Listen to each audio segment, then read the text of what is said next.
Hello மக்களே, எல்லாருக்கும் வணக்கம். நம்ம பைக்கில் வரக்கூடிய கிளச் பெல்ட்ஸை எப்படி ரீகண்டிஷனிங் பண்ணி கொடுப்பாங்கன்றதை பற்றி தான் நம்ம பார்க்க போகிறோம். இப்போ நாம் வந்திருக்கிற ஷாப் வந்துட்டு பார்த்திங்கன்னா ஸ்ரீ சாய்ராம் டர்னிங் ஒர்க்ஸ் தான் வந்திருக்கோம். இவங்க கிளச் பெல்ட் மட்டும் இல்லாமல் இன்ஜினுக்கு வரக்கூடிய எல்லா ரீகண்டிஷனிங் இஷ்யூஸுமே அவங்க பண்ணி கொடுப்பாங்க. ஸோ வாங்க வீடியோக்குள்ளே போகலாம். இப்போ என்னோடய Yamaha FZ வெர்ஷன் 2ஓட கிளச் பெல்ட் வந்துட்டு பார்த்திங்கன்னா கம்ப்ளீட்டாகவே ஷேக்கபிள் ஆகிடுச்சு. இதனால் பைக் வந்துட்டு ப்ராப்பரான மைலேஜ் தர மாட்டேங்குது, கியர் ஷிஃப்டிங் இஷ்யூ வருது.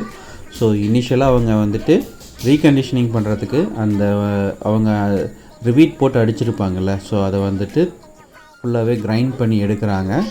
மோஸ்ட் ஆஃப் தேமுக்கு வந்து பார்த்திங்கன்னா இந்த கிரைண்ட் பண்ணிவிட்டு அந்த கிளச் பெல்லில் வரக்கூடிய அந்த புஷ்ஷை வந்துட்டு ரீப்ளேஸ் பண்ண மாட்டாங்க, புதுசாகவே ரீப்ளேஸ் பண்ணிவிட்டு போயிடுவாங்க. பட் இப்படி ஒரு ஆப்ஷன்ஸ் இருக்குதுன்றது யாருக்குமே தெரியாது.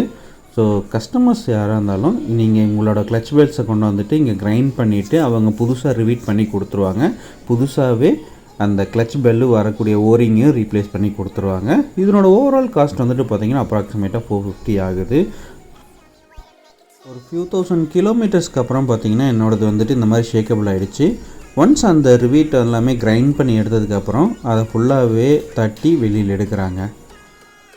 ஒன்ஸ் தட்டி எடுத்ததுக்கப்புறம் பார்த்திங்கன்னா என்னோடய பைக்கில் போட்டிருக்கிற அந்த ஓரிங் வந்துட்டு பார்த்திங்கன்னா வேறு வண்டியோட மாடல் போட்டு வச்சுருக்காங்க, எஃப்ஜியோடது கிடையாது. ஸோ எஃப்ஜியோடது போடுறதா இருந்தால் கரெக்டாக இருக்கும்.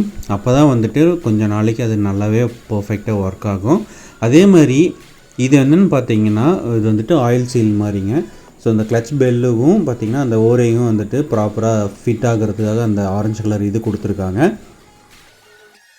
ஸோ ஒன்ஸ் அதை நீட்டாக க்ளீன் பண்ணி முடித்ததுக்கப்புறம் மறுபடியும் எஃப்ஜியோட ஒரிஜினல் ஓரிங் வந்துட்டு அதில் ப்ளேஸ் பண்ணிவிட்டு ரிவீட் பண்ணி கொடுத்துருவாங்க.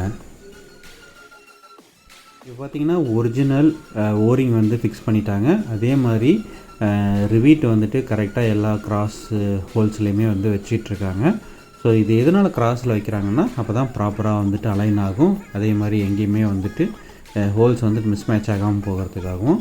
ஸோ நீங்கள் வந்துட்டு இந்த மாதிரி உங்களோட பைக்கில் வரக்கூடிய கிளச் பெல்ட்ஸ் எல்லாமே வந்துட்டு நீங்கள் ரீகண்டிஷனிங் பண்ணிக்கலாம். ஸோ ரீகண்டிஷனிங் பண்ணுறதுனால உங்களுக்கு என்ன ஒரு பெனிஃபிட்னால் உங்களுக்கு எக்ஸ்ட்ரா சார்ஜஸ் ஆகாது. அதே மாதிரி எப்படி ரீகண்டிஷனிங் பண்ணுறாங்கன்றது நீங்களே பாருங்கள். அவங்க ஜஸ்ட் அந்த ரப்பர் பஷ்ஷை மட்டும் தான் மாற்றுறாங்க. ஸோ இது வந்துட்டு நீங்கள் புதுசாக ஒரு கிளச் பெல்ட் மாற்றணுன்ற ஒரு அவசியம் தேவைப்படாதுங்க. So most of the Yamaha ஷோரூம்லேயுமே வந்துட்டு பார்த்திங்கன்னா இந்த மாதிரி ரீகண்டிஷனிங் பண்ணுறாங்க. ஸோ Yamaha ஷோரூமில் இருக்கிறவங்களுமே எக்ஸ்டர்னலாக வந்து தான் இந்த மாதிரி லேத்தில் கொடுத்துட்டு அவங்க ரீகண்டிஷனிங் பண்ணி நம்மளுக்கு கொடுக்குறாங்க. ஸோ இது உங்களுக்கு ஒரு பெஸ்ட் ஆப்ஷன். ஸோ யாருமே வந்துட்டு புதுசாக கிளச் பெல்ட் செட்டவே மாற்றணுன்ற அவசியம் ஏற்படாது. ஸோ இது வந்துட்டு அப்ராக்சிமேட்டாக எனக்கு வந்துட்டு பார்த்திங்கன்னா ஒரு 400 to 450 தான் ஆச்சு. ஸோ நீங்களும் இந்த இடத்துல ட்ரை பண்ணி பாருங்கள். இது நாங்கள் சென்னை ஷோலிங்கநல்லூரில் இதை நான் ரீப்ளேஸ் பண்ணேன். தேங்க்யூ.